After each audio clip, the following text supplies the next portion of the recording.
Hello all, this is part 2 of the review of the Thunder T6x4, the 320 watt version. Kind of a preliminary review. I've only probably gotten 3 or 4 charges on it now, but so far it's been pretty much what I expected, and pretty happy with it. First off, I'm not affiliated with Thunder or Hobby Parts or any of those. It's just some guy making a review. My uses are primarily for an RC helicopter, specifically mainly to charge my TRX 450 3S 11.1 volt 2200 milliamp packs. That's the main reason I have the charger. I don't charge any big stuff. I probably wouldn't have bought this charger if I was going to be charging 6S packs consistently, although it can do them, but obviously I would have gone for a bigger charger. Mainly I went with this charger because I wanted 4 ports. I wanted to be able to charge 4 batteries at a separate time. I've been doing that for a while using, the parallel boards similar to this. But I kind of like having individual control of the packs. Also, I can start and stop each one where I don't have to worry about what condition all the packs are, if they're similar, if they need some time to balance out. I just want to be able to charge 4 packs at a time. That's my main use for it. I won't be charging any NiCad or nickel metal hydride, so I couldn't tell you if it does good on those or not. They do make a 50 watt version of this. I decided to go with the 80. It wasn't that much more, and it allows some more flexibility and power. Also, if I had to start charging some 6S packs, this charger will be able to do it a lot better than the 50 watt version. A lot of people think, oh, it's 320, you can charge pretty much anything it can, but realistically I wouldn't probably buy this charger to charge anything more than 3S packs, maybe some 4S packs, but if you got a bunch of 6S packs, you probably ought to look at a higher power charger. If you look at the wattage, you've got 80 watts per channel, so per charger. So with the 3S pack, you're looking at a max charge of 6.35, which it would cut it off at 6 amps anyways.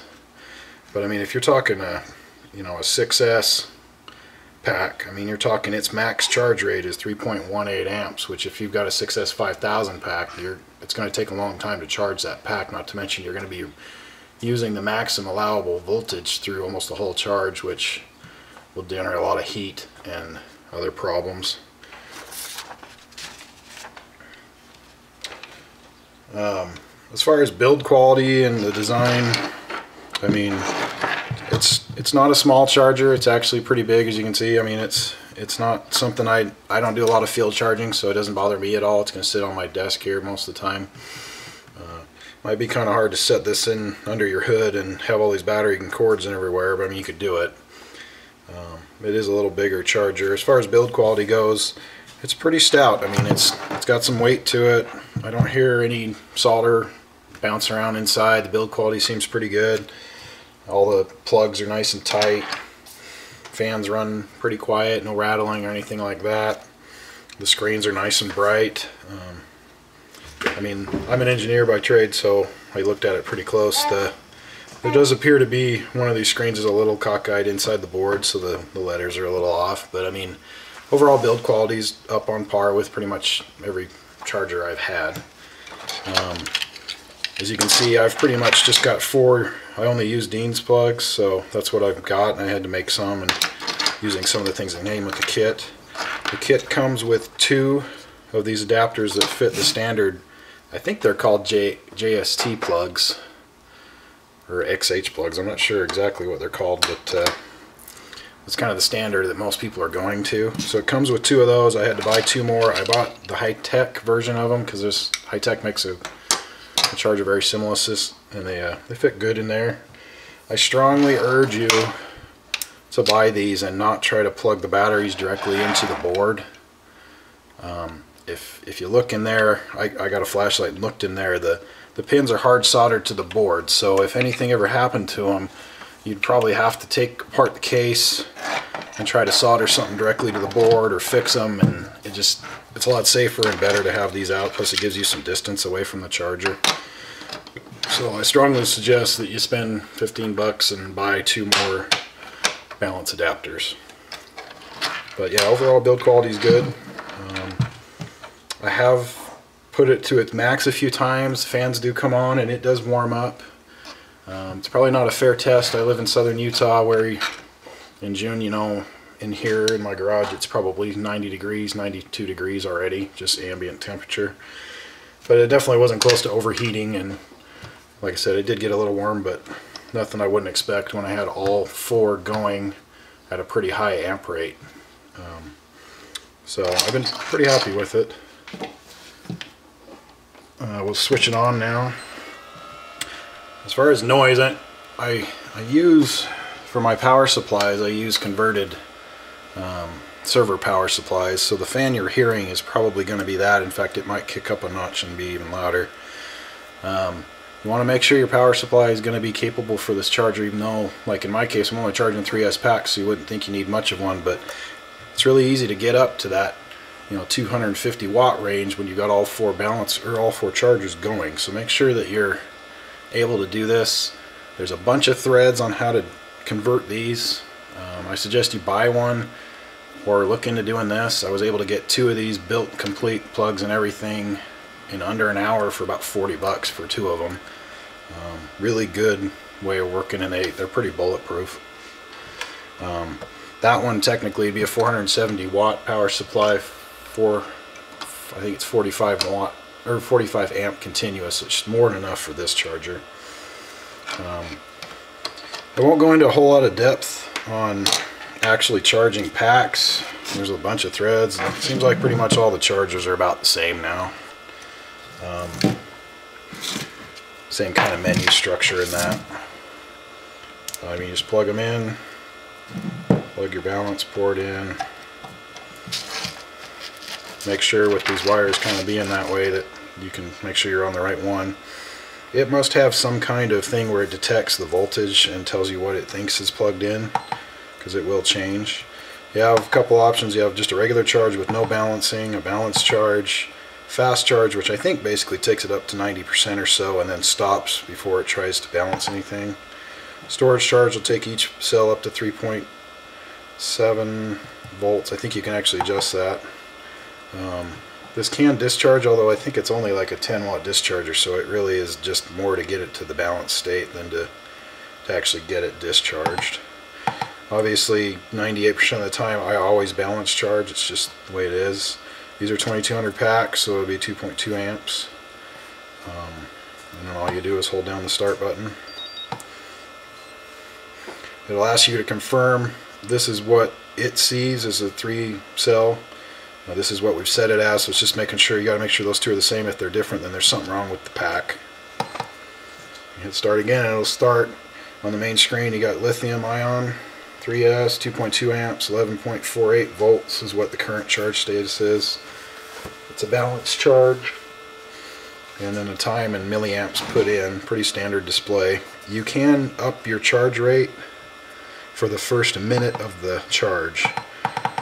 In general, I do 1C, or sometimes if I'm in a hurry I'll do 3 amps on these packs. After a minute it won't let you do that. You got to stop and start the whole charge process over. I'm not sure why that is, but as you can see, I've got it charging now. It's really simple once it's set up the way it's supposed to be, and you can change any of these, but you hit enter and change your charge rates. It'll ask you to determine the voltage on 3-cell or 4-cell or 2-cell up to 6-cell. Again, I'm not going to go into a lot of detail on how to charge batteries. Okay, so it's asking me, it sees a 3-cell. I'll start. And this one as well.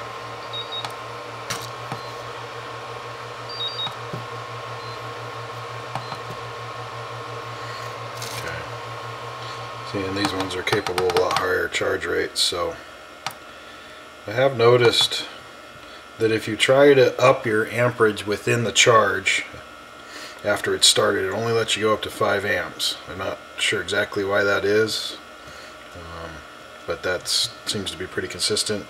The manual doesn't go over any of that stuff in detail, so I don't know if that's a quirk of just my charger or that. You can see it only let me go up to 5, and I can't change it any higher. You can see like this one, now if I wanted to change the charge current, I couldn't do it. They won't let me do that. Well, I've got it zoomed in. You can see during the charge you can monitor individual cell voltages. At any point you can switch to that view if you want. You can set all these, and this is after you've started. You can even change all these. It tells your input power, 12.32, your in voltage cutoff, all that stuff.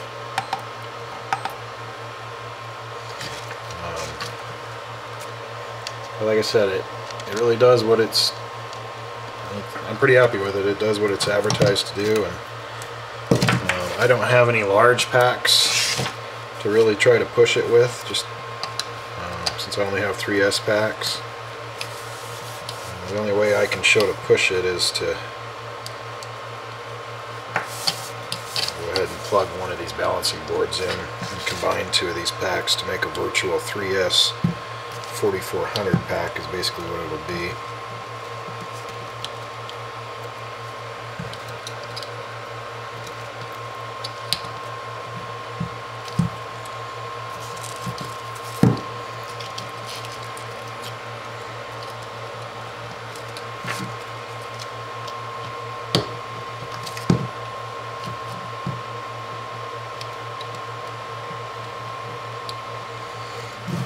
So like on this one now, it's still a 3S, but because it's a 4400 pack, we can really juice the voltage up. And here it'll let me go up to 6 amps. It's still a 3S pack. I'll go ahead and start it. As you can hear, the fans came on. They move quite a bit of air.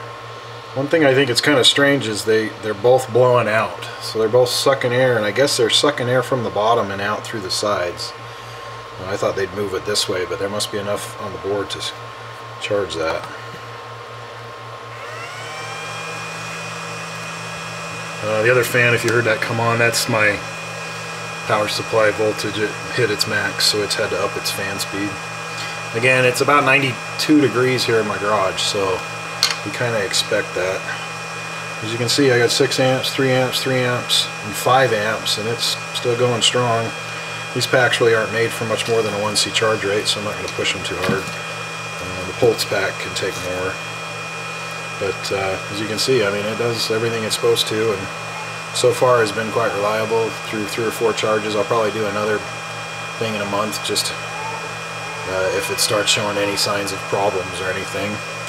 But again, I'm pretty happy with it. I think it was $120 when I bought it, so I think it's definitely worth the extra money to go with the 80 watt version over the 50 watt version. The 50 watt version would probably have trouble charging 3S packs at 2C and would have real trouble doing anything with a 6S pack in any short period of time. I mean, theoretically, I could come in here and charge up to, I mean, if I had to, I really could charge 8 packs off this charger using balance boards, and it could definitely handle it. That's about a 1.5 charge rate, a little under 1.5 C, so it'll probably charge both these packs up in about, you know, from where I stopped flying them to full charge in about half an hour. So that's a lot of packs to put out in half an hour. And then the good thing out in the field, if you're going to haul this to the field, is, I mean, you can charge different packs as long as you got the connectors. You're fine. The other good thing is that you don't have to wait for a couple of them to cool down to start them. You can do them one at a time. That's my problem at the field parallel charging, is that I don't like charging them when they're still hot after flight, so I tend to have to wait till 2 of them cool off. But again, I'm pretty happy with it. If I have any problems, I'll probably post another video, but it's doing what I wanted it to. So any questions, feel free to ask on the video. I'm not an electronics guru or an RC charging guru. I've had 5 or 6 chargers in the last 2 years, so I've had everything from $300 chargers down to $40 chargers. So this one actually I think is going to do quite well for what I need right now in my RC. Thanks.